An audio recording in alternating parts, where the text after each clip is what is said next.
Desculpa. Eu estava aqui refletindo sobre a vida, que na verdade é o assunto da nossa aula de hoje. Só que não é esse tipo de reflexão. É a reflexão da luz. É o nosso assunto de hoje. Vamos pincelar o assunto, conceitos básicos, então vem comigo!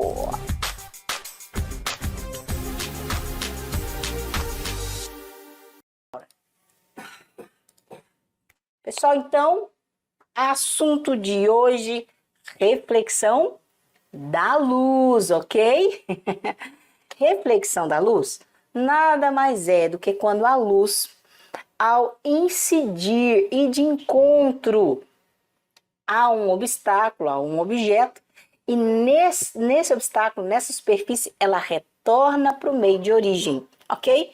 Seria o famoso bateu, voltou. Ela encontra a superfície e ela retorna, entendido? E aí a gente vai ver dois tipos de reflexão. Esse primeiro é reflexão difusa, como visto no vídeo anterior sobre óptica geométrica.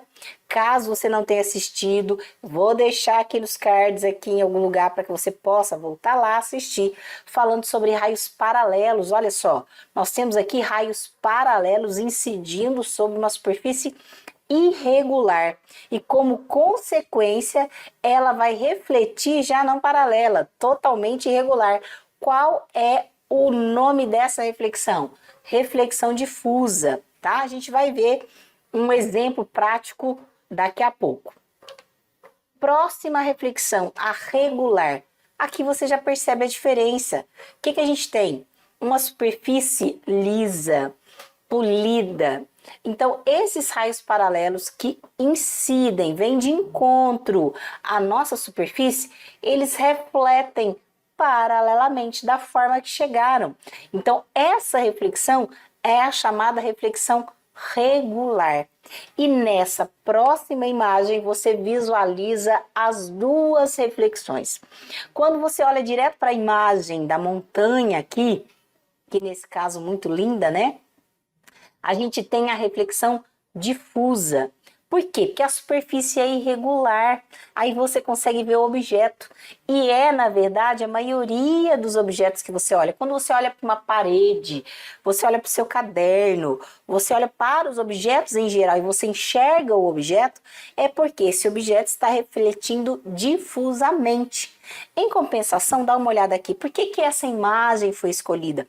Porque ela está perto de um lago, onde o lago está refletindo, não a superfície, você não vê a superfície do lago, você está vendo o reflexo da imagem que está aqui, não é isso? Então, essa reflexão aqui, ela é uma reflexão regular. Acontece em espelhos, em superfície com água. Essa água, no caso, ela tem que estar parada, não totalmente, como no caso aqui que a gente vê algumas irregularidades, mas tem que estar mais calma para que a gente possa ver o reflexo. E esse reflexo é o reflexo regular. Entendido a diferença aí? E aí nós vamos vir para são duas leis de reflexão. Nessa primeira reflexão, o raio de luz incidente, o raio de luz refletido e a reta normal pertencem ao mesmo plano, são chamados coplanares. Você vai entender melhor no próximo slide, tá? Que eu vou mostrar isso para você. E a segunda lei que eu quero que você visualize é que o ângulo de reflexão, ele é exatamente igual ao ângulo de incidência. Então vamos ver e entender isso melhor. Eu tenho aqui uma superfície. Essa superfície, vamos imaginar como sendo um espelho, tá? Porque o que nós vamos analisar aqui é a reflexão regular, combinado? E aí, vai incidir sobre esse espelho, lembrando que a parte refletora é a parte de cima, tá ok? Ao incidir esse raio de luz, que eu vou chamá-lo de raio incidente, ele vai encontrar a superfície, por ser uma superfície regular, lisa, polida, ele vai o quê? sofrer reflexão. Mas para eu verificar para onde ele vai sofrer reflexão, eu vou traçar a chamada normal. Quem é essa normal? A normal é uma reta imaginária, tá? Por quê? Porque ela é apenas utilizada como referência. E ela sendo imaginária, por isso que eu coloquei ela tracejada aí, ela tem uma condição, que ela tenha 90 graus em relação à superfície. Beleza? Como o meu espelho está na horizontal, a normal é na vertical, ficando perpendicular à minha superfície refletora, que no caso forma um ângulo de 90 graus. Beleza? E aí, a gente percebe, aqui você consegue visualizar o raio refletido. Aqui, ó. O raio refletido. Na verdade, era para pôr um RR aqui, hein, gente? Aí, o que que nós temos? Raio incidente, normal, raio refletido, coplanares. Essa é a primeira lei da reflexão, que foi falado anteriormente. E o raio incidente com a normal forma o ângulo chamado ângulo de incidência, o ângulo incidente, que é esse aqui, ó.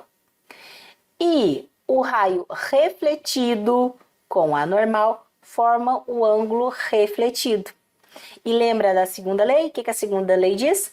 Que o ângulo incidente é exatamente igual ao ângulo refletido. Se um é 30, o outro é 30.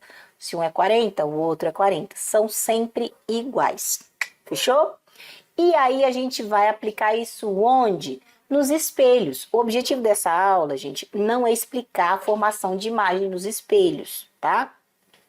Eu vou mostrar aqui para vocês algumas características, tá bom? Vou comentar sobre elas, mas nós não vamos especificar. Mas se você quiser e achar que é importante e necessário, deixa aqui nos comentários que aí eu faço um vídeo mostrando a formação das imagens nos espelhos plano, côncavo e convexo, que é o que a gente vai ver aqui.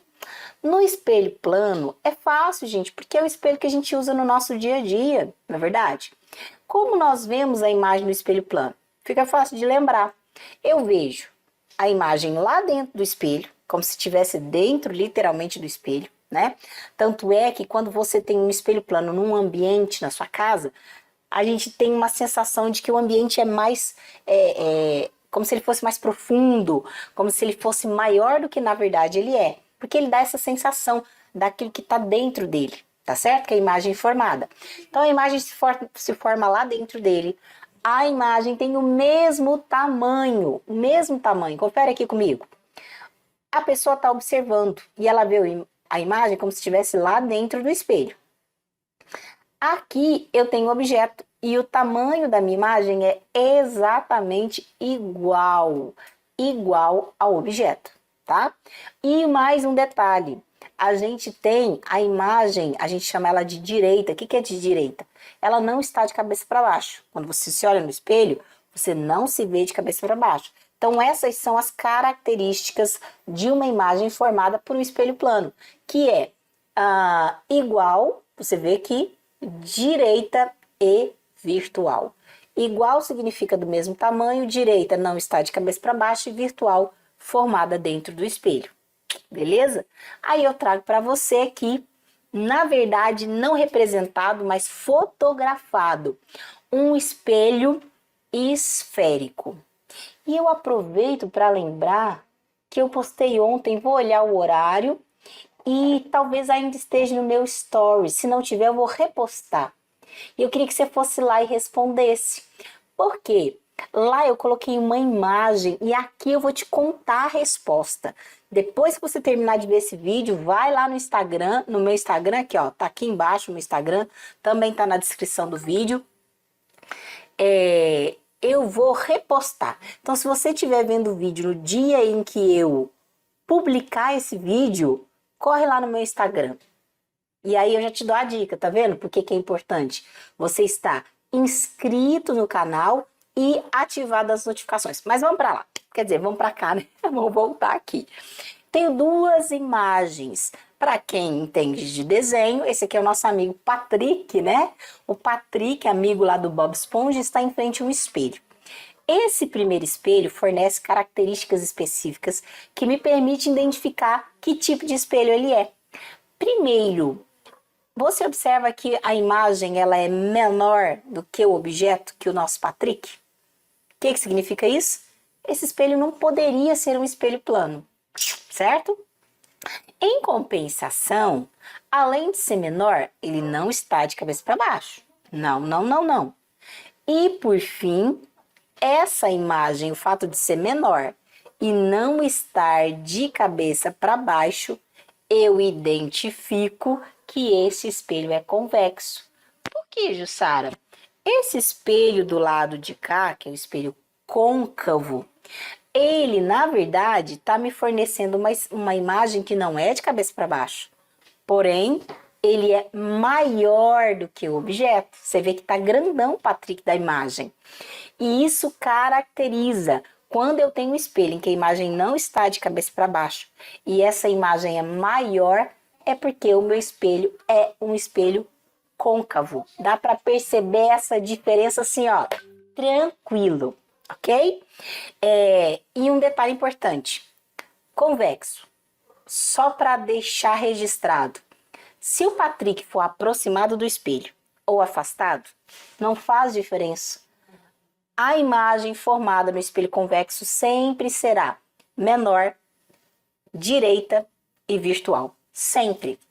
Em compensação, aqui vai a dica para você ir lá no Stories do Instagram responder. O espelho côncavo. Esse espelho côncavo, se você aproximar, você tem. Aí ele tá pertinho, né? Então ele tem a imagem maior. Mas se você afastar, conforme você afasta, a gente muda as características. Ora ele fica menor, do mesmo tamanho, maior e de cabeça para baixo. Ou seja, não tem como eu determinar no espelho côncavo qual é as características da imagem formada. Depende de quê? De onde o objeto é colocado, se ele está mais próximo ou mais distante do espelho, ok? Bom, finalizado essa interpretação, nós vamos falar sobre luzes e cores. Por quê? Você enxerga as coisas, como nós vimos lá o Patrick, meio rosado, né? Você enxerga as coisas e você enxerga cores. Hoje eu tô aqui com uma blusa, eu até não sei que cores você está vendo aqui, porque depende de quê? Da luz que esse corpo, no meu caso, a minha camiseta, está recebendo. E é isso que nós vamos falar. O que nós vamos falar? Que existem dois tipos de cores. Dois tipos de luz. A luz monocromática e a luz policromática. O que seria uma luz monocromática? É aquela luz que eu tenho apenas uma cor. Aí eu vou te dar um exemplo. Aqui eu tenho uma lâmpada de sódio, que é a chamada luz amarela. Ela é monocromática, ou seja, a única cor que ela emite, a luz que ela emite, é na cor amarela. A frequência dessa cor é amarela, tá ok? Quando a gente estuda espectro eletromagnético, a gente vê que nós temos uma faixa de frequência das cores, né? Então aqui essa frequência caracteriza a luz amarela. Em compensação, nós vivemos no dia a dia em companhia de uma luz policromática. O que é uma luz policromática, Jussara? É aquela que é composta de duas ou mais cores. E qual é o exemplo que eu tenho aqui para você, gente? Olha aqui, ó. Quem está chegando aqui? A luz branca. A luz branca, ela não é branca, Jussara? Na sua composição, na verdade, ela é uma junção de cores. Ou seja, ela é uma luz policromática. Combinado? E aí eu vou mostrar para vocês as 3 cores primárias, luzes que elas são monocromáticas. Quem são elas? Tá vendo aqui escrito R, G e B? Red, green e blue, ou seja, vermelho, verde e azul. São as cores primárias. Vou colocá-las aqui para você, o nomezinho delas, deixa eu ver. vermelho, o verde e o azul. Porém, elas são monocromáticas, mas se eu as misturo, eu crio luzes policromáticas. Quem são essas luzes policromáticas? Aí eu tenho aqui para você, ó. Vou mostrar aqui, ó. Quando eu pego o vermelho e o vermelho mistura com o verde, o que que eu tenho? O amarelo, tá certo? Em compensação, se eu pego o verde e misturo com o azul, o que que eu tenho? O ciano, que é um azul, né, clarinho, assim que eu vejo. E quando eu tenho o azul e misturo com o vermelho, eu encontro essa cor, que é a magenta, tá certo? Magenta, amarelo e ciano são cores policromáticas, combinado? E aqui nesse meio, na verdade, essa interseção dos três círculos, ou seja, são as três cores juntas. E quando eu junto as três cores, o que eu tenho? O branco, ok? E aí, eu vou mostrar para vocês esse slide, gente, essa apresentação aqui. Eu quero ser rápida por causa do nosso tempo, mas ao mesmo tempo não quero deixar você com dúvida. O que que você precisa saber? Primeiro, o que nós estamos falando aqui são de luzes que incidem sobre um corpo e esse corpo, de acordo com a característica dele, ele reflete, reflexão, tá certo? E aí, depende necessariamente da luz que ele recebe. Por quê? Quando eu enxergo algo que é branco, o que que eu estou enxergando? Uma junção de cores, porque o branco nada mais é do que a soma de todas as cores, né? Que são aquelas cores do arco-íris, ou até mesmo se você tiver basicamente vermelho, verde e azul, você já tem a cor branca, tá certo? Então, quando eu olho para um objeto branco, para a parede branca, o que que eu estou recebendo? Amarelo, verde, vermelho, alaranjado, azul, eu já não sei qual que eu falei mais, mas você está recebendo todas essas cores. Ele tem a propriedade de refletir todas as cores. O preto, quando eu olho para o objeto preto, eu tenho aqui na minha frente um esquema preto aqui, ó. O que que acontece? Na verdade, ele está recebendo luz? Tá, mas ele não está refletindo, ele está absorvendo todas as cores. Então, essa absorção gera para mim a visão de que eu estou enxergando algo preto. Beleza? Entendi, Jussara. E um corpo verde? Ah, posso pegar aqui? Vamos pegar aqui. Vou dar nome, tá? Como se isso aqui fosse amarelo, tá? Isso aqui sendo amarelo, o que que significa? Eu estou no ambiente de luz branca. Essa luz branca bate na superfície e ao refletir, ela vai refletir apenas a cor amarela. O objeto amarelo só reflete amarelo, gente. Ele não reflete outra cor, ok? Um objeto azul, isso aqui pra mim tá azul. Um pouco diferente da tela aí, mas, né? Sendo azul, o que que ele reflete? Só azul. Tá, Jussara, mas... Vem aqui comigo. Quando aqui incide a luz branca, tá incidindo verde, tá incidindo vermelho, tá incidindo azul. E o que que ele faz com o verde e com o vermelho? Eu brinco com ele absorve. Ele absorve todas as cores que não é azul e reflete só azul. O amarelo, ele absorve verde, vermelho, azul e só reflete amarelo. Se você entender isso, eu consigo explicar essa página para você. Por quê? Se me permitir, eu vou começar pelo branco. A cor branca. Essa aqui é um objeto branco que está recebendo luz branca. E a luz branca reflete todas as cores, então todas as cores as quais ela está recebendo, ela vai refletir e o que que nós vamos enxergar? O branco. Vou para o preto. Por que que eu enxergo preto? A luz branca incide sobre ele, que é uma luz policromática, são várias cores, mas o que o preto faz? Absorve todas as cores. E ele reflete o quê? Nada. Por isso eu enxergo preto. Vem comigo no vermelho agora. O vermelho só reflete Vermelho, muito bem. Então eu tenho a luz branca incidindo, não, perdão, uma luz vermelha incidindo sobre o vermelho. O vermelho reflete o vermelho? Reflete. Então ele vai refletir a cor vermelha e você vai enxergar o corpo vermelho, ok? Considerando o amarelo, o que o amarelo reflete? Só amarelo. Então, ele recebe a luz branca. A luz branca tem verde, vermelho, azul, N cores. Mas o que ele vai fazer com as cores que não são amarelo? Ele vai absorver. Absorveu todas as outras cores. O que ele vai refletir? Só a cor amarela. E como que você vai enxergar? Amarelo. A luz verde não, o corpo verde agora, presta atenção. O corpo verde está recebendo luz branca, mas ele absorve todas as outras cores que não são verde, ou seja, ele vai absorver vermelho, azul, e vai refletir só o quê? A luz verde. Quando você tem a cor azul, significa que ele só reflete azul. Aí ele está recebendo aqui uma luz verde. Luz verde é monocromática. Quando ele recebe essa luz verde, o que ele faz com a luz verde?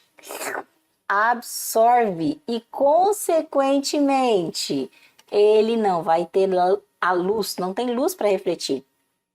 Então, o que nós enxergaríamos?